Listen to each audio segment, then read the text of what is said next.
I think it's pretty much all but confirmed that Activision is the devil and ruins every single game that they are heavily involved in at this point. We're not talking about Call of Duty today and Black Ops 4's microtransaction DLC issues. What we're talking about today heavily relates to Call of Duty because of Activision. We're talking about Bungie and Destiny today and the mind-blowing news they revealed on what they're doing with the game and where they're taking the game. It's the first time they're talking about their game like this and releasing content since Bungie split ties with Activision earlier this year. And I think it's safe to say that if they were still with Activision at this point, none of what they announced today would be happening. It's hard to draw a definite conclusion that no longer being affiliated with Activision is the reason why Destiny is pretty much giving fans what they've asked for and more. But go ahead and listen to what I'm about to say for yourselves and let me know what you guys think down below in the comments. What's up? I am Center Skater. I have months of cumulative playtime in Destiny 1.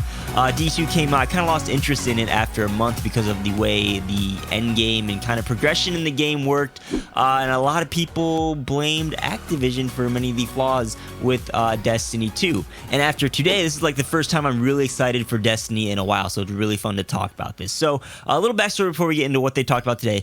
Bungie and Activision, they were originally partners. They were together. Activision was like very heavily involved. They were pushing Bungie to extremes of what it seems like, and they never really had a good relationship. They were kind of aggressive with their DLC and what they could release and how often they have to release content, kind of restricted Bungie from what they could do.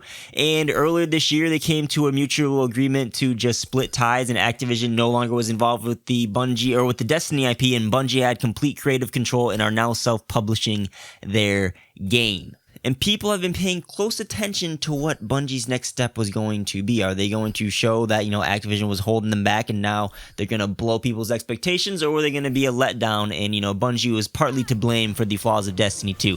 Seems like it's going to be what I mentioned first. So they kicked their reveal stream for their new expansion. It's going to be called Shadowkeep, coming out September 17th later this year. They kicked it off by revealing that, one, Destiny 2 will be coming out on Google Stadia later this year, which helps them achieve their dream of being able to have Destiny be one evolving world and playing it wherever you want. So with Google Stadia, you could play it on, Chrome, anywhere with the Chrome browser, pretty much, TV, mobile, pretty cool stuff. Along with that, Bungie revealed that cross-save is going to be a thing with the launch of Shadowkeep later this fall. You'll have one Destiny account, Bungie account, whatever you want to call it, that you can use on any platform. That's PlayStation, Xbox, PC, and Stadia.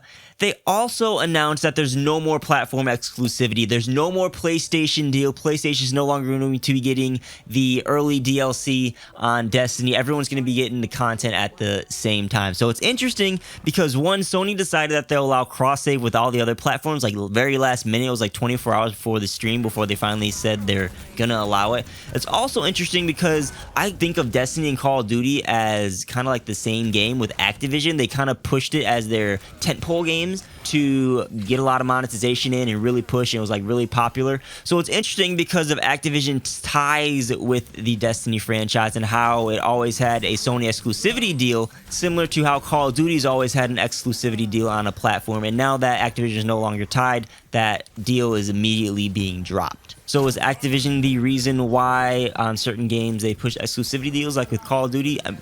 Interesting stuff to think about. Anyway, more mind-boggling Destiny news. They're releasing Destiny 2 New Light, which is going to be a free-to-play version of the vanilla Destiny 2 game.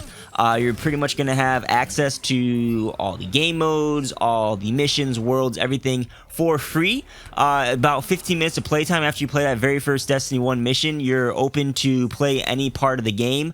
You get all the content. I think you unlock missions over time, but most of the new DLC, which will be Shadowkeep, I think Forsaken, stuff within maybe like a year's time range, you'll have to actually pay for if you want to play. But the base version of Destiny is going to be free to play. They want more people to get into the game, and they're removing the barrier of having to play hours upon hours to get up to a point where you can actually play with your friends. After those 15 minutes, you'll be able to pretty much play with whoever you want to, which, again, Activision would we be in a free-to-play version of Destiny if Activision was still in this deal? Answer that question. Answer that question down below in the comments. Let me know what you think. Bungie also said their compound purchasing model. So before, the way Destiny worked is you got the base game and then you'd have all these different expansions. And usually you would need the previous expansion to play the next expansion. So there was the Dark Below. That was the first expansion, like Destiny 1.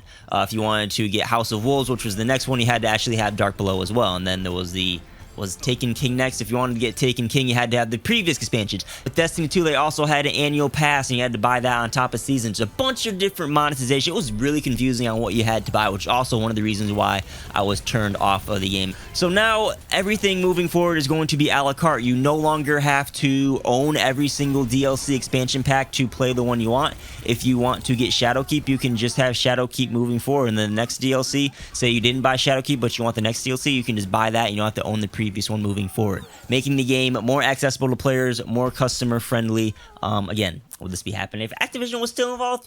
Answer it down below in the comments. Last big thing is Destiny 2 will be on Steam starting with Shadowkeep this September 17th. The previously was on Battle.net, which is part of Activision Blizzard. Part of Activision, I believe they're moving up Battle.net because they're no longer affiliated with Activision. And, you know, if you have a Battle.net account and Destiny 2 on PC, all your progress will be ported over to the Steam version. It'll be a flawless port over, which is great to see for the player, and they're not being greedy and making you rebuy the game. Especially on top of cross-save as well. I forgot one more thing, is they've announced that with Destiny 2 moving forward, starting today, if you want everything that's in the game right now, it's all the expansion packs, the base game, everything, you can buy that all bundled for $40, which is a very, very good deal in my opinion. I think the new expansions always cost about $35, $40 itself. I think you still need to get the annual pass for seasonal content, but once the Shadowkeep comes this fall, you'll be able to buy that a la carte. You'll be all caught up. They said they're going to be making seasons a la carte as well, so you won't have to, the annual pass, which is their season pass, you won't have to buy that and be locked into a certain amount of money if you want the new content. You can pick and choose what you want, and when you buy Shadowkeep, it'll actually come with the brand new season, so you don't have to double purchase that as well. So much consumer friendly stuff going on with the game that they announced. And then Shadowkeep this year is going to be revisiting some of the old Destiny bosses. It seems again like a soft reboot of the Destiny 2 franchise, and it's going to be amazing to see what they do moving forward. You know, people are skeptical about what Bungie's next move is, and I'm curious to see what they do moving forward. So once again, this is the first time they're announcing stuff and announcing new DLC after splitting with Activision, and I wonder how much of this content they've been sitting on for a while, because I know Activision wanted them to pace out DLC and have a strict schedule and release so much content over time. I'm just curious, like, how much of this was affected by the splitting with Activision. And again, I'm not going to say for certain, but I feel like Activision heavily restricted Bungie and what they could do before, and I feel like now that they're gone, they're able to do whatever they want and complete their creative vision. And again, comparing this to the Call of Duty franchise, which I primarily upload on this channel, I'm now starting to wonder, you know, people are starting to think that Treyarch maybe is the bad person, but I'm starting to think like Activision has major influence over their studios and what they can do. And I'm, you know, I wonder what how Treyarch's hands are tied, or Infinity Ward's hands are tied, and what they're going to be doing moving forward. You know, things they've announced for Modern Warfare so far with COD Mobile, it seems like Activision's going in the right direction, but that's how it always seems, and then it kind of backfires. So I'm curious to see what happens in the future. Gaming is in a very interesting climate right now. That's pretty much all I have to say. I wanted to let you guys know about the news because pretty big, and you don't really see studios and major publishing companies split most of the time, and to see what happening right now after this split is pretty crazy. So let me know what you guys think of it down below in the comments. But that'll be it for this one. My name's Skater. As always, hit that like button if you guys did enjoy. Consider getting subscribed, and links down below in the description for 10% off Control Freaks and Indie Game Apparel if that interests you. And you can also find my Amazon and socials link down there if you want to shop through that link and help support my channel that way. But thanks again for watching, guys. My name's Skater. I'll catch you guys on the next one. Peace out.